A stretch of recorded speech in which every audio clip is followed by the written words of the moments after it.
Hello, everyone. Welcome to the show. It's so wonderful to have you here.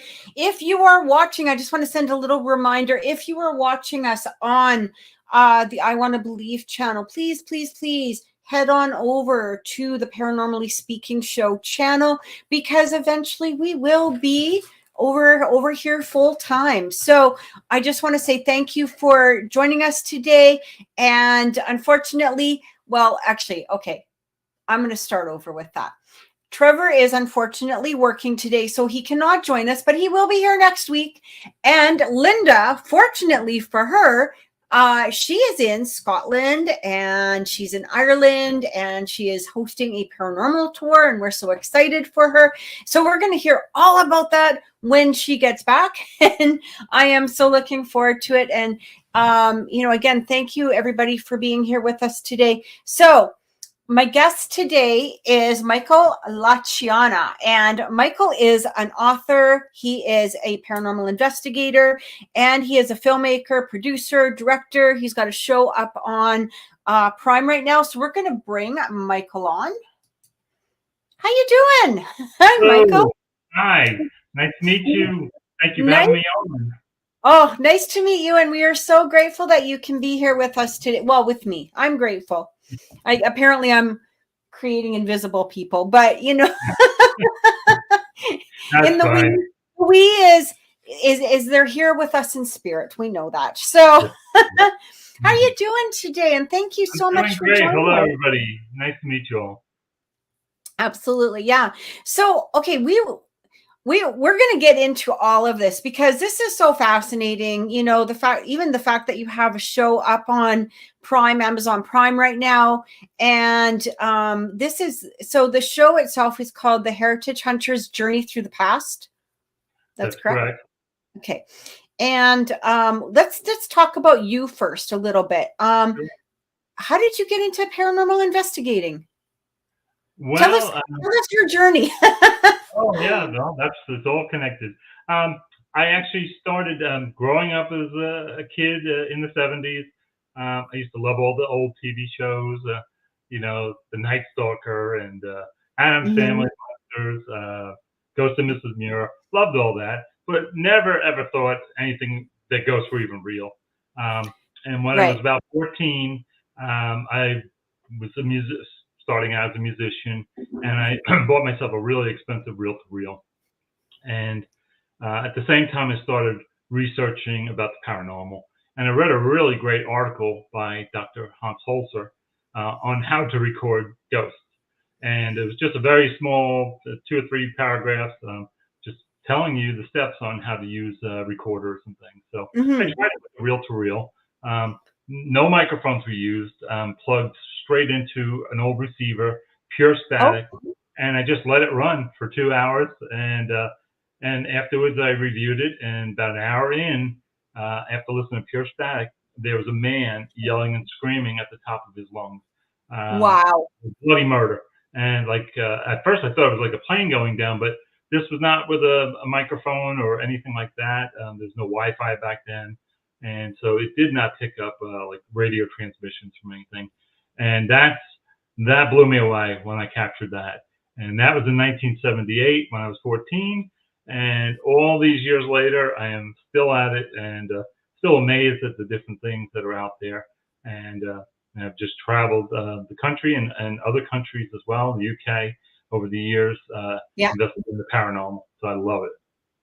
That's amazing. So are you still investigating now, or if you kind of just backed off a little bit from it, or you're still? Oh, I still do it. It's not as much as I used to. I used to have organized teams, and I used to train the public. I had public teams where I would take anybody that was interested in the paranormal and join, and I would take them on different outings and rent the Battleship North Carolina and rent haunted hotels and do all these things over the years, training people. Got worn out with that over the years. The public can wear you out as far as doing things like that in events. It just it wears on you after a while. Yeah, it can. Yeah.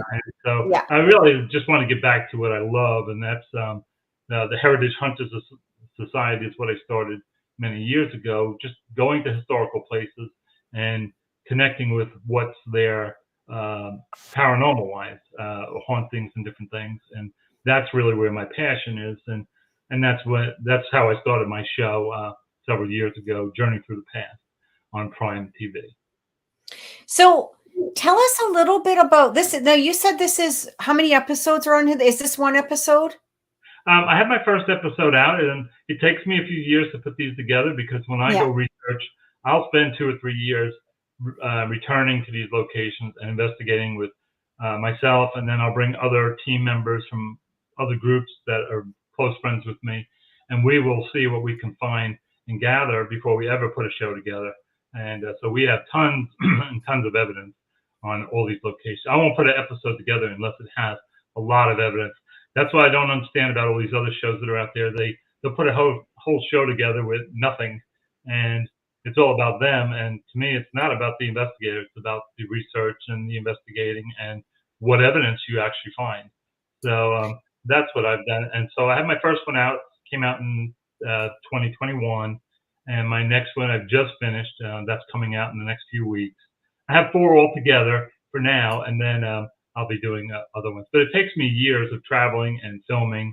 I do it all myself. I do all the editing, writing, filming, completely solo.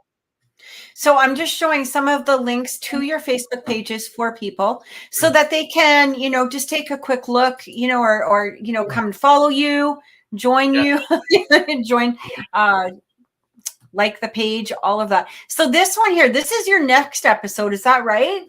Tom Dooley? Yes, Tom Dooley is my next one, The Ghost of Tom Dooley, which I don't know. So many people do know of the story. Many people don't. And it is a true lovers triangle murder mystery from the 1860s here in North Carolina. It was a true story. Very famous song was written in the late 50s. Hang Down Your Head, Tom Dooley, which is a song about the murder and the hanging of Tom Dooley. And everybody just assumed it was Tom, and it's a very twisted story involved with a lot of people. So we actually got to investigate the jail where he was held, and we captured some amazing evidence over the years, even somebody telling us who did the murder. Wow. Yeah. Is that on an EVP? Oh yeah, it's all on the show. Really? That's pretty fascinating, hey? Yeah. So, it's definitely amazing. And but like I said, it took me years to learn how to film and do all the editing. And it's not my career. I'm a licensed plumbing contractor. I work in historical homes. So that was the furthest thing from making TV shows. Well, I mean, it's definitely a contrast. But then again, look at Ghost Hunters, right? Like they're doing the TV shows, doing the plumbing. So, I was a plumber way before them. So you were the original. We don't know how real they are. They work for Roto-Rooter, and Roto-Rooter will just hire anybody off the street. So I think it was a good marriage that they put the working Joes in the ghost hunting field. I think it was a good combination. Oh, absolutely. I absolutely agree. You're an author too. So you've got a book coming out next year. Yes. Tell us a little bit about it. Well, the show Journey Through the Past is all locations that you can actually go visit. You can go stay there. The restaurants, hotels, different locations that you can actually go to and see what you can capture. The book is actually about a lot of my private cases over the years, and even working in historical homes, doing plumbing and plumbing contract work. I've had a lot of paranormal experiences while working. So a lot of those stories are now in this book that are more private. And it's called Chasing the Darkness by the Heritage Hunter. Okay. And that's going to be on Amazon, or how is that coming out? Do you know yet? Yeah, no, I haven't published it yet. So I'm still. I started the book before I ever started the series, and I figured I can get a lot. It's a better way to share all the evidence and photos and things on. Once I saw that Prime was taking people where you can actually put your shows on there. So I put the book, I shelved the book for a little bit. And so now that I'm finishing up these next episodes, I want to put the book out. So yeah, that'll be coming out. Wherever I can put it, I will get it out there. And I have Yeah. lots of friends that are authors, so they can help me with advice on where's the best place to. I'm sure Yeah. Amazon is a good place. Absolutely. Yeah. Yeah. They so okay, I want to ask you something. If you could, what would be the most with the investigations, which one stands out in your mind the most? Oh, well, I've been so fortunate to be able to go to other countries. I've been Yeah. to Spain, I've been to France, I've been to England. I'd have to say England is one of my favorite places to visit. Um, I was very lucky. My family had lived there, so we were able to go travel and visit them, and so I was able to go investigate while I was there. And Tower of London, I went through, and different Jack the Ripper. I walked the streets where Jack the Ripper I would was. love to see that, like Whitechapel. Yeah. Oh, it was so, believe it or not, it's so scary now because it's all Muslim communities and they don't want anybody like us coming in their neighborhoods. Yeah. And Yeah. it was getting dark when we were doing the tour. It was only me, my son, one other man and his son, and the tour guide, which was a little old man with a big tall hat on. And that was it. We had very small, and we were walking in these neighborhoods that we really shouldn't have been in. Uh, but you could feel the vibe, and oh yeah, it was amazing to go there. But I'd have to say, and also I've been to the catacombs in Paris, and that Yeah. was amazing. I could have stayed down there from it opens at 8. I think it closes at 5. I could have stayed there all day, uh, and just stayed down there. That was incredible. So those are I've heard the catacombs are absolutely amazing. they So are. that would be, yeah. Yeah. Because it's really the people don't realize it's designed to be like artwork. When they interred all these bones and skeletons and all, they actually designed it to become a tourist attraction, even in the 1800s. And they didn't just pile these bones; they did artwork and they made all kinds of different settings with all these different bones. So it really is incredible to see. We have a collection of EVPs from you. And I was listening to some of them just before the show started. I started listening to them last night and I was like, we need some backstories on this. Correct. If you're okay with sharing that, because Oh these yeah, no, the stories these that's the most important part of the EVP. so okay, the first one I'm gonna play, it's called Plantation Richard. Yes. I'll give you some backstory on that. A Yeah. good friend of mine, one of my older clients, was buying this older plantation. And before she moved in with her family, she asked me, she knew I was an investigator for many years. And she asked me if I would go to the house and the property and do a walkthrough and see to make sure that there was, nothing bad there and things like that, which I don't really, support a lot of the things negative and stuff. So Yeah. I did. I went and I did an investigation. And so I got started over there one night, and then I asked one of my really good friends, who's a sensitive, to come, and she was coming about two hours later. So I basically was in the house by myself and set up all my equipment and just sat in the lobby in the hallway and just stayed quiet. And this was captured. I was right there next to the recorder and never heard this. And this is somebody calling somebody. Okay, just give me now let me know if you can't hear it, okay? For some reason, like I'm gonna hopefully this works fine, but we'll see.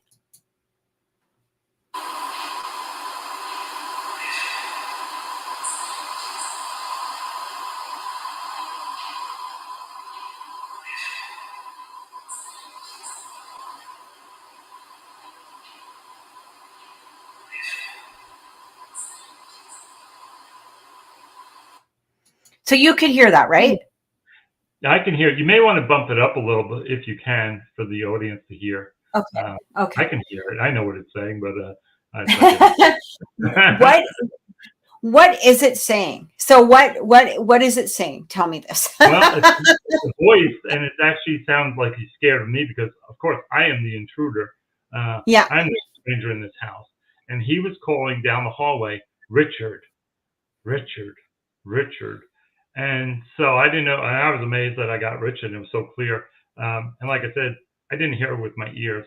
But so when I played it for the homeowner, she said, "Oh my God!" She goes, "The man that we bought the house from, his name is Ricky, and all his ancestors, they've lived there for 5 or 6 generations since 1718.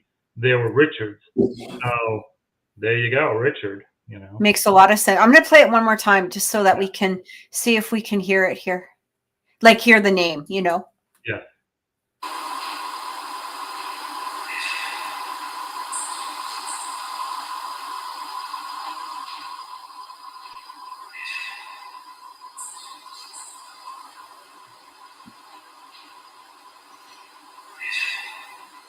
Okay, I could definitely hear it. Like, Yeah. It even yeah. has its own echo, which is pretty wild because, you know, I'm sitting right there on a little sofa, and the house is empty. There's no furniture in the house at this point because they haven't moved in yet, and it has its own echo. And for the recorder to catch that, it's wild. I mean, that's what I love about EVPs is how amazing they capture certain things. We've had a few, you know, that have been very clear, you know, over the years and stuff like that.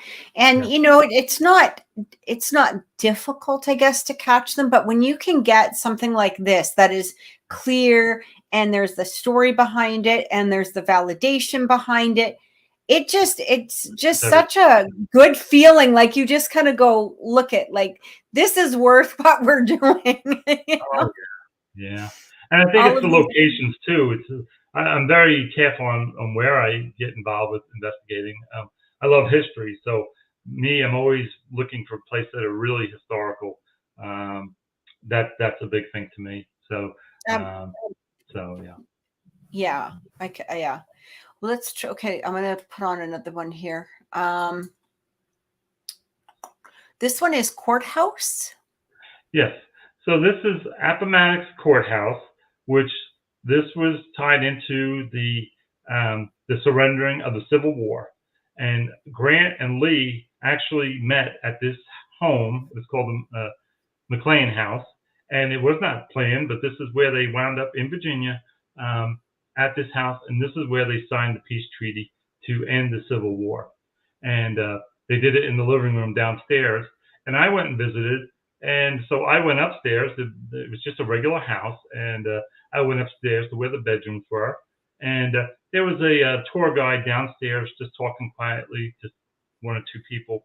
And I was up there by myself. And, you know, I jumped in with my recorder and asked my little questions and Yeah. Captured this. Okay.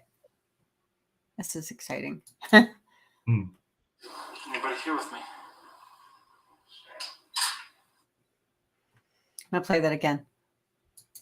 Anybody here with me? Okay, that's a very clear response to you asking. Yeah. And you can hear me. I asked the question and then I took a picture. And just that you can hear my camera snapping. Yeah. And then the voice pops in. Now, I'm not saying it's Grant. I'm not saying it's Lee. It could be the homeowner. It could have been Mr. McLean. It could have been anybody. Right. But what he's saying is, I'm going to stab you. I'm going to stab you. Whoa. I'm That's glad I didn't hear that. That's a response. Hey, I'm just going to play it one more time here. Okay, hang on. Anybody here with me? Oh, yeah. Wow. So, now, when you listen to your EVPs, do you listen to them real time or do you take them home and go through the evidence that way? Or do you rewind them and listen for real time, responses? What I do is from the time I get there, pretty much when I get out of my car till the time I leave, I put my recorders on. And then depending on if I don't have a lot of people in a home, I'll set up 2 or 3 different recorders in different locations, because if I do capture something, I want to hear it in different angles. And so, because I've had recorders where one recorder is right next to the other and one would capture an amazing thing, the other caught nothing, side by side. So, Yeah.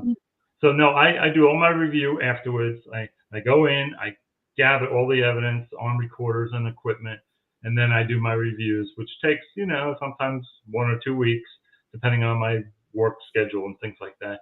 And I'll only review, like, a lot of people, I think the reason why a lot of people don't find EVPs is because they don't know how to review properly.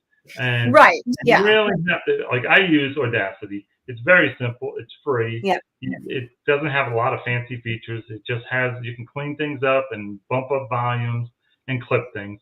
And it's very simple. So anybody ever needs any kind of software device, just use Audacity, download it. And It's a good software to use for sure. I mean, I know that there's a lot of the fancier, audios that you can use it and has stuff. a lot of features. And like I said, it's free. You don't have to. And I've bought some of the other ones, and they were so complicated.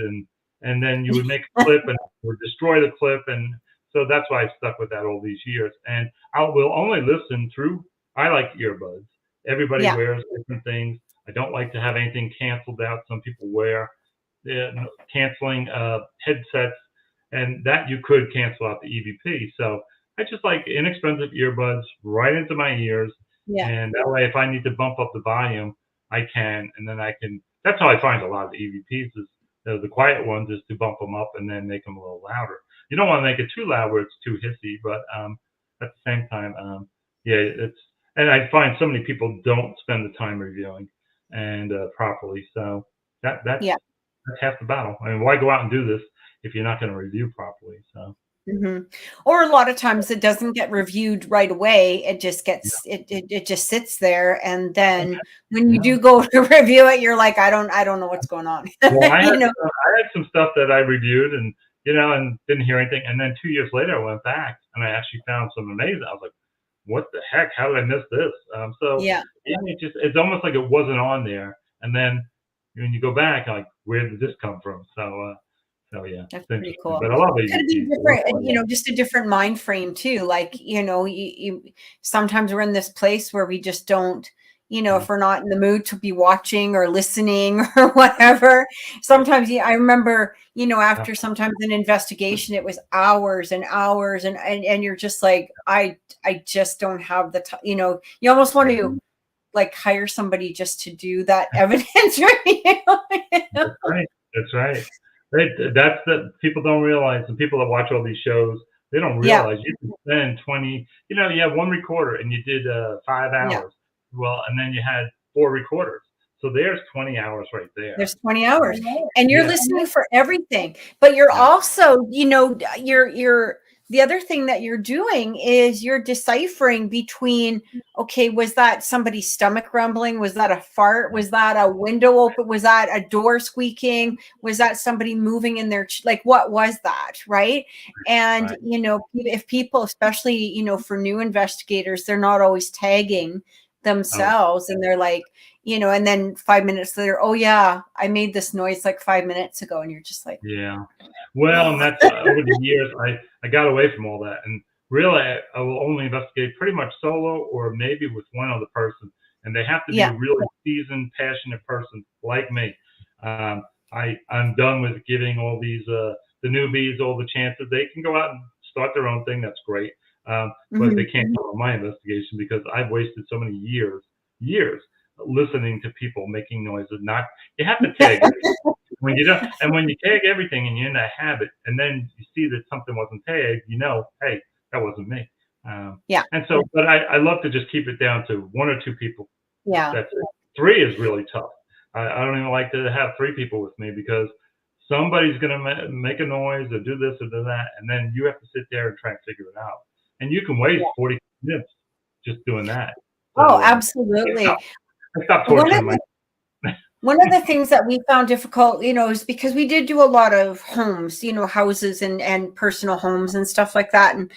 And you always have the homeowners that are like, well, we want to stay, well, here's the thing is, like, of course, this is your home, you're allowed to stay and all of that. But, at the same time, you've got somebody who's like, oh my God, and you're like, oh my, shut up. No, that's my requirement.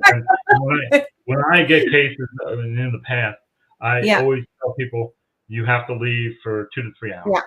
If you don't, then I can't come. And that's my rule, and that's Yeah. how I go, because I don't want to waste my time and go in there. Exactly. And also, sometimes the spirits will not say things when the homeowner is there, Yeah. versus us coming in and just directly talking to them. So that's my requirement. And I always tell people, when we're done, you can come back 30 minutes Yeah. before we're done. And if you want to sit in for 30 minutes, you can ask whatever questions. But no, you have to be very strict on, and that's what your investigation. Yeah. Once you get a little bit more seasoned, you start realizing what. So by the time we were into our, few thousands of investigations, we were like, this is, we're just not coming here unless this happens. And, all of our investigators had background checks. We were, all of everything was upfront and legit, and we had an excellent reputation.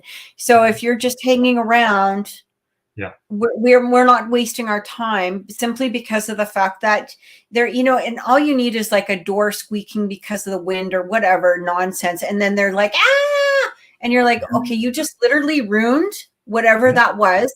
And that could take another hour. Maybe it's never going to happen, whatever it is, but you pretty much mucked that up.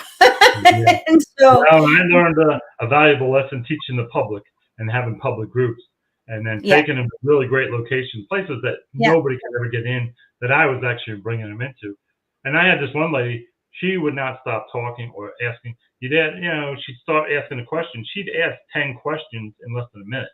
And we would, we'd be downstairs and like, you gotta be quiet up there. And then she'd keep going. You gotta be quiet. And after, I just yelled at the top of my lungs for her to be quiet. I mean, I just lost my mind. I was like, I can't take this anymore. So that's why I did that for 4 years. I trained the public, and I was like, I am so done with this, because I really assumed that people would take it seriously, and they were just interested in the TV shows, and nobody would ever review. I would email people, did you review this, that? And so I finally had enough. And I think the main reason for me doing it, I learned what not to do and get away from these people and never let those kind of people around me again. And I'm glad, because it made me, I'm so happy now in what I do. it just makes you a stronger investigator. Oh, yeah. However you're supposed to, wherever you're supposed to be in that sense, right? And I mean, you're always dealing with somebody, the hardest thing I think was to tell somebody. There was always those people that were extremely grateful, and they were like, oh, thank you. I feel so much better now, whatever it was. But you've always got those people that when you tell them, look, there's nothing going on here, it's not haunted. Right. Literally, you might have mice, or you've got plumbing or electrical, or, whatever it is, your teenagers like out of control. I don't know, whatever. But they don't want to hear that. They wanted to hear. They wanted to hear that they were teenagers, So, well, you have to be. That's real kitten gloves there. You have to be careful. You don't want to insult them. But me personally, I'll do a lot of research on the person. I won't just go in. Someone says their house is haunted. That doesn't mean anything to me. I have to research them. I have to find out the history of the home, and I also have to investigate the homeowner first, because there's a lot of crazy people out there in this world. And and you're dealing with mental illness, alcoholism, drugs, people watching these TV shows. We ran into that a lot, where people were big fans of the show. So I would have a big questionnaire before I'd even come in. I'd say, do you watch these shows? Yeah. Oh, no, we don't watch any of those shows. And then I would get there and I'd ask them the same question. They'd say, oh yeah, we love all the shows. We watch them all. I said, okay, pack it up. Let's go. And they're like, what do you mean? I'm like, bye. I said, not, because what I found out was there were people actually filming us. They hid cameras, they hid recorders, and they were recording us as we were investigating, so they can make their own little show. And they were trying to sell it to other different shows and different productions. And I was like, so that's when I said, okay, I think it's time to get away from the residential and just do what I want. And I saw that firsthand. I was catching people. I had to go and investigate the homeowners as I was there trying to investigate the ghosts. And I was like, nah, it's not worth it. People said, well, get insurance, get forms. I was like, nope, I'm offering my time for free, coming in to do this with all my thousands of dollars of equipment. And I said, and then they pulled this crap. So I have no interest in really doing anything for the general public anymore. I'd rather do the historical locations and places that are really interesting to me. When I got into it, I got into it, simply like to help people. And that was the thing.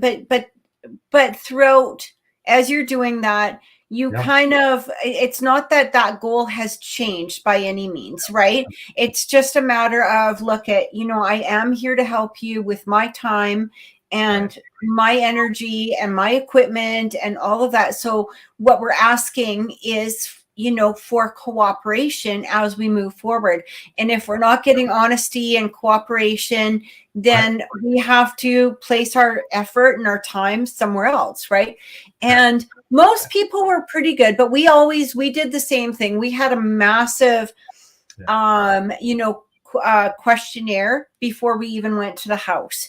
And we went into medications, we went into everything. Now, we're obviously not doctors or anything like that, but there are definitely medications that can mess up your, where you can hallucinate, or maybe you feel very faint, or maybe, it can cause drops in blood pressure, it can cause spikes in blood pressure.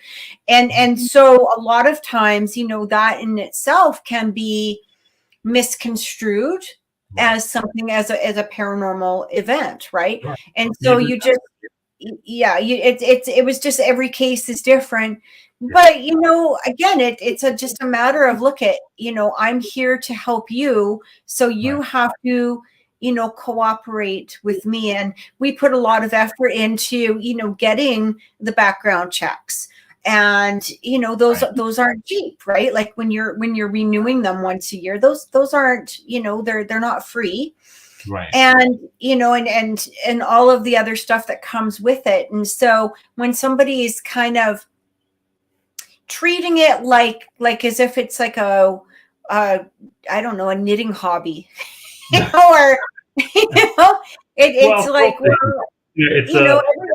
every hobby is great, but this is costing a lot of time and a lot of energy and taking us away from our families, to be here for you. And if I wanted that type of hobby, I could just sit at home and I could knit, but I'm doing something for you. I'm not doing it for myself. I'm doing it for you, right? And absolutely.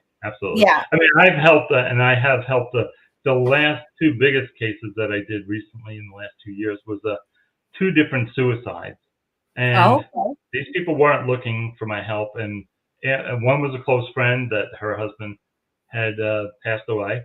And the other was another person that I met going to a lumber yard. And I was going to get materials to build a deck. And I was talking to the girl that I've seen there many times, over the years, and got talking to her, and she just told me about her husband, killing himself.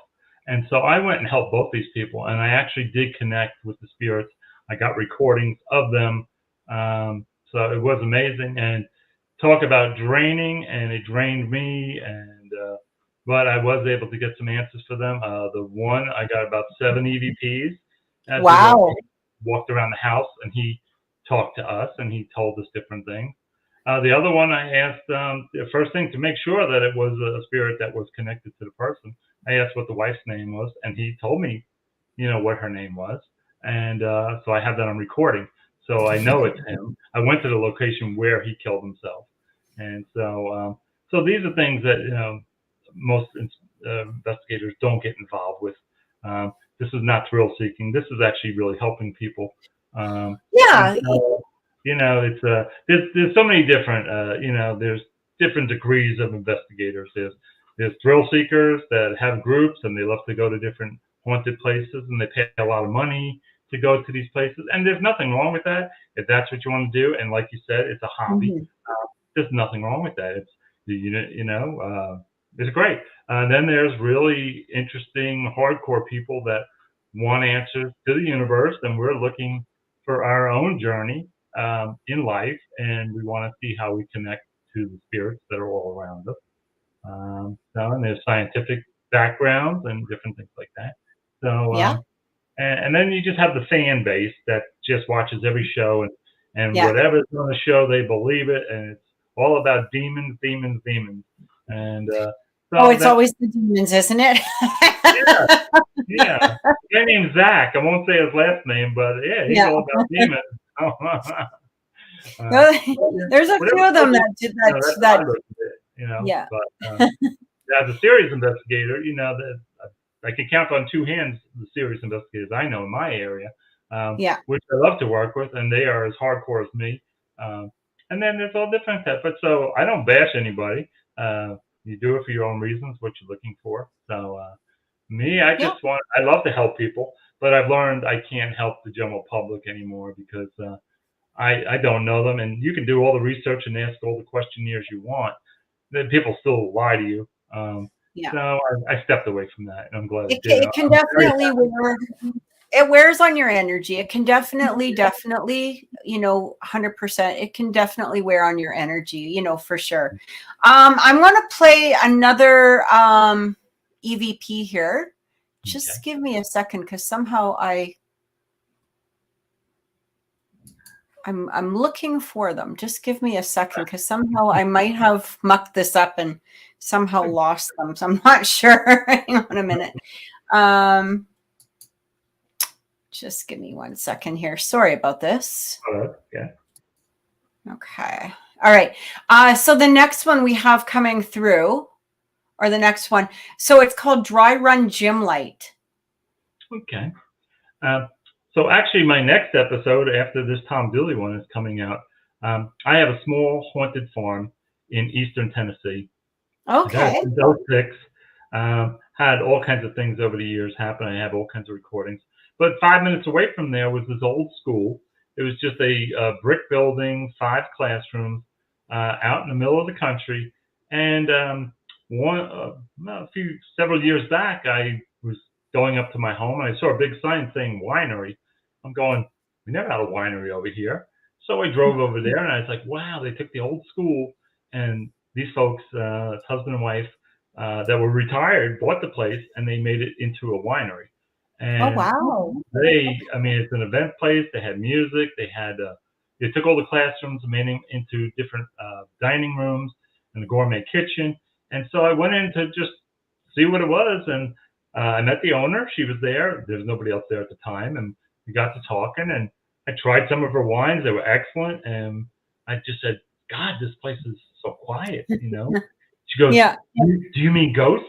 I'm like, no, I wasn't really saying about ghosts. I said, why? Do you have ghosts? And she goes, well, just 2 weeks ago, we had something happen here that's really crazy. And so she started telling me. And that's when I told her what I do. And she's like, oh my God, do you want to come in here and investigate? I said, oh, absolutely. So that was probably 7 or 8 years ago. And I've been the only one allowed to go in there and investigate all these years. And we've captured all kinds of things. I brought 2 or 3 other great investigators with me over the time. And that will be my next episode after Tom Dooley. And so it's just, and it's a complete cinder block brick building. There is no creaking. There's no creaking floor. Everything is concrete. So it is solid.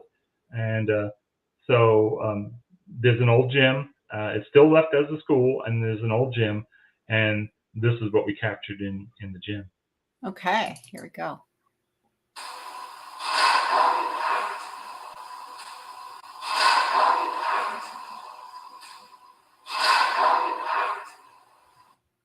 Okay, so that's the EVP itself. Is that right? Yeah, I must have been moving a chair or something, so that's what you hear. But the spirit is right next to me, and he's saying, I can't make out. It's very clear, but at the same time, I can't make out. But he's saying something about the lights. Like, do you need lights? But you hear the word lights, like turn on the lights. Yeah. So if you play it again, maybe your listeners can figure it out as well. But it's very loud.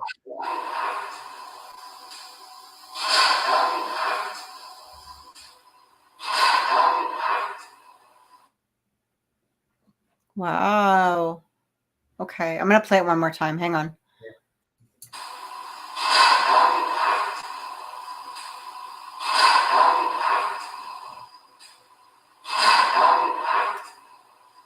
Yeah, I can't tell exactly what he's saying, but that is just so clear. That's Yeah, amazing. that's going to be a great episode. I have a lot of EVPs from there and some photos. Photos are, you have to be very lucky if you capture something. Oh, Um, for sure. but audio is always a great thing to capture. And like I said, but I have many recordings from there over the last few years. Um, and like I said, and it was so nice that it's only 5 minutes away from my place in the mountains. So I Yeah. love going there. Unfortunately, the folks sold it to newer folks that revamped it and this and that, and they just really wanted to rip off the. They contacted me and said, "Well, can we use your evidence because we're making haunted wine, and they're going to put labels on it and advertise." And I was like, "No, I'm not interested."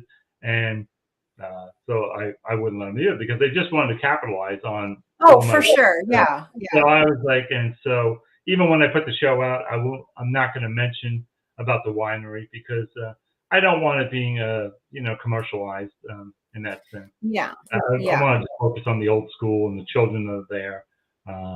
And what's really nice is there was a woman, a 95-year-old woman that was, I think she passed now, but when I was investigating, she had worked there from the time the school opened until it closed. So it opened in 1942 and it closed in 1986. And she had worked there all those years.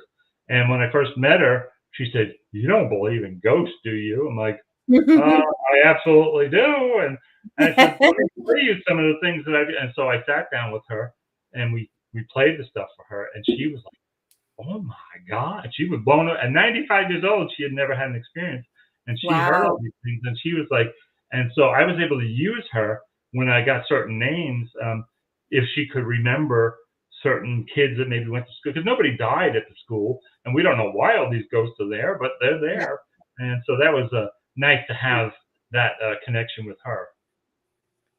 A lot of times too is I really do feel that sometimes they just go back to a place, that might have been a comfort for them, Yeah. or maybe good memories or whatever. Sure. All these TV shows are like, oh, you're stuck here or you're stuck there. And I really don't believe that. I really feel that they have that ability to to revisit many locations or wherever you want to go. I remember, So true. because I do a lot of I myself am a medium, and I've spoken with those that have passed over that are saying, look at, what, tell my loved one, it's not that I don't want to be around them or anything like that, but I've got my own stuff to do. Like Yeah, really. I'm around with you, but I want to travel. I want to go here and I want to do this and I want to, I want to do my stuff. I'm still there and I'm protecting and I can be there instantly if you need me, but Right. I've got my own shit to do. It's so true. It's so true. And there are some spirits that are tied to location because a lot of them, like even when I've gone to Gettysburg, there's a lot of spirits that still don't even Yeah. know that they're dead. And we have Yeah. recordings of ghosts ask, "Am I dead?" So that's amazing. But yes, it is so true that spirits can travel anywhere. Oh, My brother absolutely. had passed away in New Hampshire in 2000. And when I bought this place in 2006 in Tennessee, which is very far away from New Hampshire, he showed up. I have a photo of him showing up in the window as we were outside, and I took a picture of the house, and there he is looking out the window. And so, and it was 6 years later after he had passed away. So spirits can travel anywhere. Oh, Really. yeah. And Yeah. the thing is that timelines, run so differently. So even if we do hear, some of these spirits that are, people will say, oh, we've got to, we have to cleanse it, we have to release them, we have to let them go. I'm like, Yeah. or why don't you, we don't know what timeline they're on. And Yeah. so why don't you just leave it? Because our timeline is going to be different than their timeline. Our 100 years might be just a few seconds for them, or maybe perhaps a couple of minutes, depending on their timeline. And when you start mucking with, the cleansings and the clearings and this crap and that crap, and these people that are like, I'm passing them over. Yeah. I have no tolerance for that, I don't and either. I don't believe in that. And everybody I thinks I don't either. I don't believe in passing people on. I don't believe in any of that. For me, it's very, you listen to the spirit, right? And I've never, in all the years I've been doing this, run across a spirit that's trapped. right. They're Exactly. very open and very communicative when they want to be. And, Right. occasionally you run across one that might be a little, troubled or confused or whatever. Or they don't realize they're dead. They're still. I do also believe there's many. There's not one answer in the paranormal. Exactly. That's exactly. We don't know what the direct answer and is, that's right? what makes it so interesting to study and be involved with all these years. And if you're not doing the work and not having those experiences, then you're missing out on. If you're just running around getting EVPs and you're not actually researching to have these different experiences, then you're wasting a lot of your time. And maybe you should go do something else. But like I said, my favorite thing is hotels. I love to travel to historical hotels, and I've captured so many things at different hotels. And like you said, it's where people enjoyed themselves the most, and they just loved it that they want to continue to keep going there. And I do believe that they could be in their realm, and we can still be in ours. That they are living in their time. They're not in our time. And every once in a while, when our vibrations get just about right, and we kind of balance out, sometimes we peek in, and sometimes they peek in, and that's when you get the people going, "Oh my God, we're the ghosts," and vice versa. We see them, and they're the ghosts. So I do believe in different realms, and I do believe that there's a lot of people in their own times. Because many times I'll say to the spirit, "What year is it?" And they'll say, "Oh, it's 1860, or 17." And I love it because they're not making these numbers up. This is where they're coming from, and so that's always a good question to ask. There's so many facets to this part of life. 100%. Well, I want to put this one here too. We've got Gettysburg, and it says, "Pleased to meet." Tell us the story about that one. Well, Gettysburg is an amazing place, and anybody that ever gets the opportunity to go there, either history-wise or paranormal-wise, and to me, it goes hand in hand. There's a place called the Rose Farm, which was a farm right in the middle of the main traffic of where the charges were going through, from Pickett's Charge over to Little Round Top, and the farm was right in the middle. So all these people passed over it. And it's out in the middle of the field. The home is still there. The property is still there. Most people don't even realize when they go to Gettysburg that it's sitting out in this area. So we went and we were investigating there. And it actually was on Halloween night. Right. Danny, who was a very good researcher. And we were there as it was getting dark. And we just did our thing. And we got our recorders out and we were asking all questions.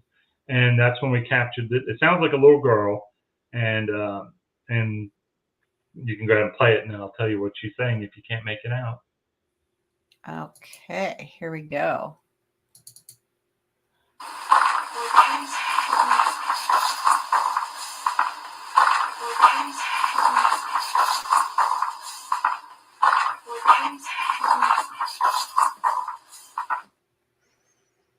Wow. Okay. Yeah. What is she saying? You can hear the walking, obviously, but you can hear that she's very clear. Yeah, she's right next to us, and she's saying, "We're pleased to meet you. We're pleased to meet you." And then right after that one, we actually have a man. I guess maybe he was with her, maybe he wasn't with her, but he questioned. He said, "Am I dead?"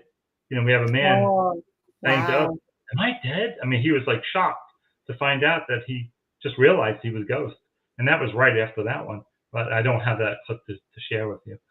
But pleased to meet you. Yeah. I want to play that again. Just 1 second here.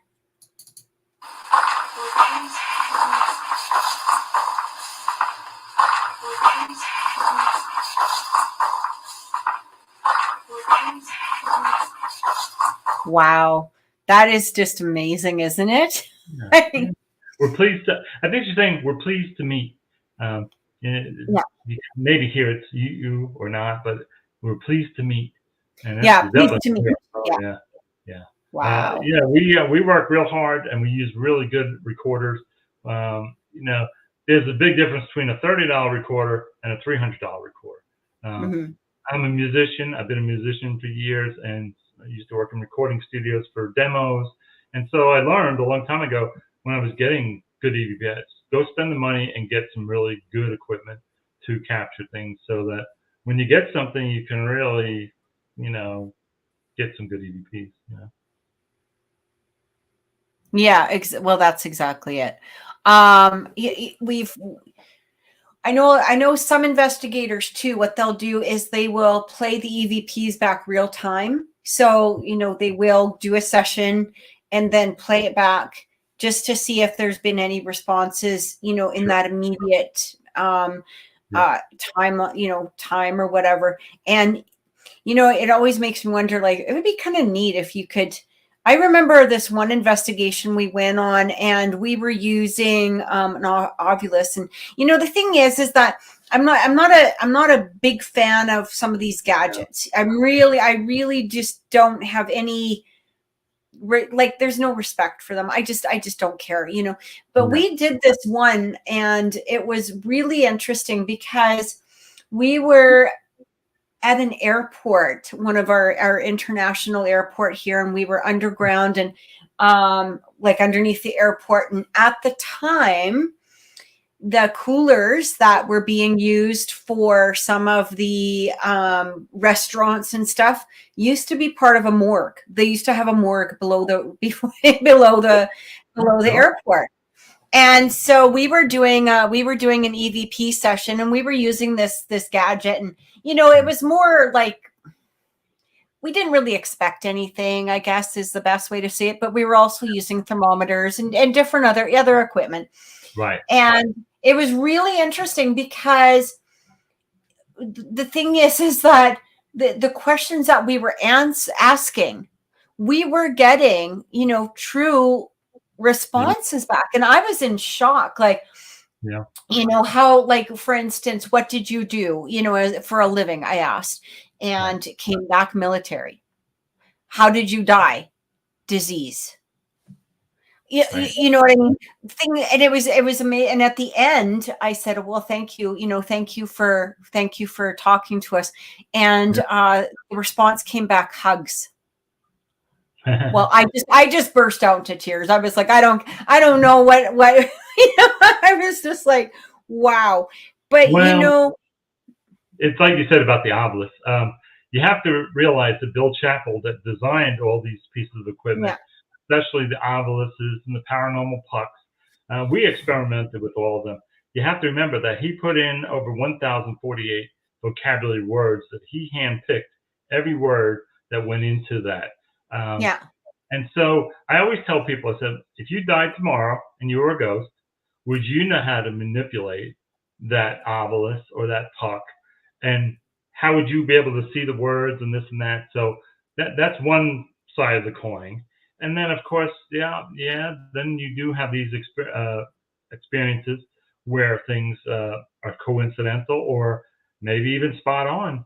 So, the first time I ever saw the first paranormal puck that came out, a very good investigator, Keith Age, who's a more senior guy now, he was helping his friend sell these different devices at different paracons and things like that. And we were at a haunted hotel, and I didn't believe in much of it, but back then this device would plug into your laptop, and so you'd have a screen and you'd have all the words that were being spit out and everything would be in front of you, and you could type in questions. Instead of asking, you would just type in the questions. And so we were it was our turn to go into the room where he was, and so we were just trying it, and my wife had typed out something, and she had said that my brother had passed away and he had drowned fishing, and so she just typed in, "Where's Jimmy? Where's Jimmy?" And all of a sudden, over the thing, it says, "In the waves," and I was like, "Oh man!" And then the next thing it said, "Casting," because he was fishing, casting. So we were like, "What the hell was that?" Well, so, and that's so it's hard to say. And this was a very primitive version that first came out years ago, and I still have it to this day. But so that was So that led me to say I want to experiment with it, and so I bought one. Of course, $150 back then, and we did use it a lot, and we never really got a lot of really amazing things after that. Right. So I tried one day. I had one of these little motors that you build with the magnets and the batteries to make a little EMF pump, and I just put it right next to the device, and all of a sudden it started spitting out every word it possibly could. Within a minute, it was 1,000 words. And so it just showed that it was a EMF detector with a vocabulary. So yeah, if energy does come and it could throw out a word or possibly, like I said, I don't know how a ghost could figure out what the vocabulary would be, but then again, we don't know. We don't know these. Well, it's the same thing. If I mean, when we're listening to the static, and they're basically using the radio waves to create an EVP. It's not different than that. It's I don't like listening to the static. I actually refuse to do that. I think that white noise annoyance. Total. When I run recorders, it's totally quiet, no static, and I do believe in static because, like I said, the first recording I ever got in 1978 was using pure static, but it was quiet and it was no microphone plugged into this reel-to-reel. And I got this person yelling and screaming, and this wasn't vocabulary words. This was somebody actually screaming. So yeah, static is an amazing thing. It is good to use, white noise and things, but I don't like the shack hacks. I'm not into them. They just annoy me, and I like to stay really quiet. And if that's what you like, that's great. Use it. I don't want to sit there and try and figure out bits and pieces of things. I want straight answers from the spirit, and that's why I use good recorders. And you see the difference in what I get versus what other people get. So, speaking of, I want to play this last one before we go here, and this is Hoover House. So, do you have a little bit of a backstory for that one? My good friends up in Pennsylvania own this beautiful 1912 Hoover House Inn. They purchased it.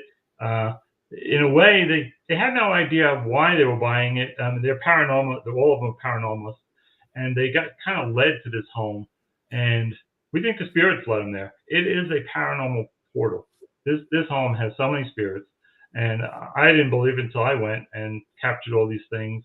And so they're just outside. They're about 30 minutes outside of Gettysburg, and it's a beautiful, beautiful home that you can go stay at and investigate. Or you could sit there 24 hours a day and investigate if you like. It's just a wonderful place that anybody that's interested should go. Great. Okay. Cool. I'm gonna play this one. I'm not sure that. I'm not sure that. So yeah, you can definitely hear that noise that in the background there, just talking over you. Well, we went. This is our first time visiting there. Go ahead, play it again. I'm not sure that. Yeah. So there's actually we think it's a lady. She's singing quietly right next to us. That's what I hear too. Is it's almost like a humming, like she's humming. She's singing to us. This fellow Bob, who's part of the owners, and he was visiting. He was taking us around and showing us the different rooms, and he was just telling us about the different rooms. And as we went into this one, my one friend, who's an investigator, he gets creeped out really easy. Like if there's an energy in there, he'll feel it on his body. And so he walked in, and all of a sudden he felt like a real cold spot right next to him. And just as he did that, he was we captured this recording, and this woman is humming and singing to us as the guy Bob is talking about the home and the activity there. Yeah, it's and so wild. Saying, I'm being used. I'm being used. I'm being used. So maybe that's a good thing that she's being used for, but it was just very interesting that so strange, It was a great capture. And like I said, sometimes you get it while you're talking, which of course you don't want, but sometimes they like to chime in. I think that's an amazing EVP. They all are, actually. They really all. I just want to thank you so much, Michael, for being here with us. Thank you for having me. Thank you so much. It was such a pleasure to meet you, and we hope to bring you back on again sometime soon. It'd be nice when the whole group gets to meet you. Yeah, that would be a lot of fun. But it's nice to do this. This is more intimate too. It Just is one-on-one. too. Yeah. It's really, sometimes it gets hard when there's 2 and 3 people asking questions. So Exactly. it's always a great way to It's a start. little overwhelming at times, right? Yeah, Yeah. exactly. So thank you to everybody for watching. Thank you for Thank being you. here. Make sure that you are subscribed, and thank you again so much for joining us this week. We're going to be here next week. I believe it's going to be just Trevor and I next week, but we'll, hopefully see you then. Right? Bye, everybody. Take care. Thanks, everybody.